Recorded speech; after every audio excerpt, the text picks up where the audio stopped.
Welcome to lecture number 19, that is working with a Git in IntelliJ on your Selenium project. So in this lecture you will learn how to use the or set up the Git repository for your Selenium project and use that.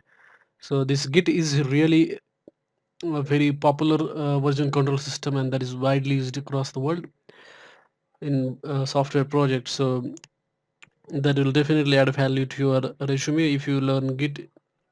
So in this lecture, we will be learning how to initialize Git repository within IntelliJ, how to add files to the repository, how to commit files, and then push the Git repository to GitHub, working on the branches, pulling and merging remote changes, viewing Git log. So let us switch to IntelliJ, and over there I've already added this particular created the Git repository out of my project. So I will just walk you through the steps that I've taken. First of all, what you have to do is go to the settings of your project and then IntelliJ, and then over there you need to make sure that you have installed this plugin ignore, which is required to create the git ignore file. And another setting that you need to ensure is that git setting. Here you need to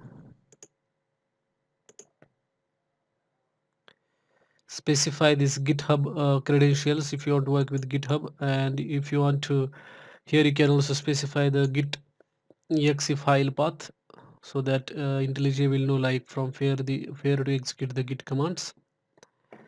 And over here SSH executable, you can select built-in or native, and then you can click on test to make sure that everything is fine. So once this git is configured in IntelliJ, it's very simple to create the git repository. All you have to do is click on VCS and then click on git you have to click on import into version control, and there you will find this particular option, create git repository. Once you click on that, git repository is initialized, and then you can create this git ignore file by clicking here, and then here you have to select the git ignore file. Once you do that, git ignore file is created like this one, and there you can specify which files can be untracked or you do not want to track. For example, some jar files, war files you do not want to track, or everything in the target directory you do not want to track. So you can put all those particular paths or the files in this particular file. And then to view the local changes, you can click here in the local changes. First of all, you need to select the version control tab, and then here it will display all the unversioned files. Initially all of your files in the project are unversioned files, so all you have to do is just right click on that particular files and then click on add to the repository, or you can also click on here and then click on git and then click on add.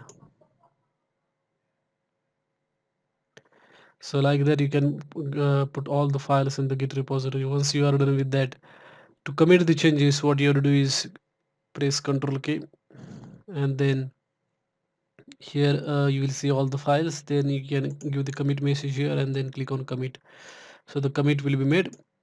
And another thing you want to notice is that by default when you initialize the git repository, this master branch is created and your changes are on you work on the master branch.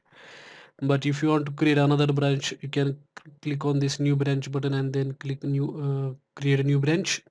So you can notice that I already created this b1 branch. So to check out to that branch, you have to click on this branch name and then click on checkout like that, and you will notice that right now I'm on the b1 branch. To go back to the local master branch, you can click on that branch name and then click on checkout. So I'm again coming back to the master branch. To view the log history of your commit messages in the git, you have to click on this git log tab, and then it will display all the logs messages or commit messages. And on the right hand side it displays what all files were changed in that particular commit. For example, in this commit I changed that file, then in this commit I changed this file, and in this commit I had added all the files in the project. And if you want to see the commits from specific branch only, you can click on this particular button and then select only that specific branch to view the branches in that particular commit. sorry, to view the commits in specific branch. You can also filter it by user or the date. You can also execute the git commands from this terminal as well. For that, let us say if you want to check the status of your git repository, you can execute these commands like that. All right, so this is about setting the git repository locally and then creating branches, changing files, making the commits. Now let us say if you want to share your project on the GitHub, what you have to do is click on VCS and then click on import into version control and then click on share project into GitHub.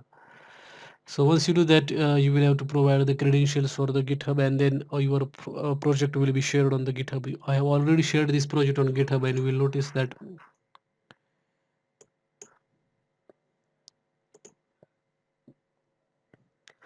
this project has been shared over here at this URL, and you will notice that all these directories are there in that particular repository. So any other person can look at the repository, look at the commits, look at the files. You can make the pull requests, and then I can approve that.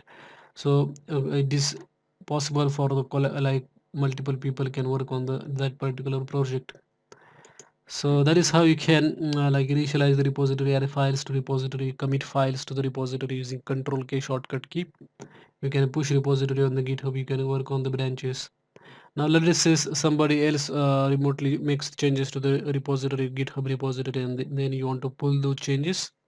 So to pull the changes from the remote repository, what you have to do is press Control T, and then it starts updating the project. So in the updating, it by default it may use the rebase or the other merge strategy, but you can use any of that, and then all the changes are pulled into your local repository. And then if there are some conflicts in the files, you will have to resolve those conflicts, and then only you can proceed ahead. So that is how you can use this Git repository or the Git version control system in IntelliJ for your Selenium project. This is really very important concept. So if you have any questions or you are not clear with any of the concepts with the Git, you can definitely go ahead and ask me the questions. Then I will definitely go ahead and answer your queries. Thanks for attending this particular lecture.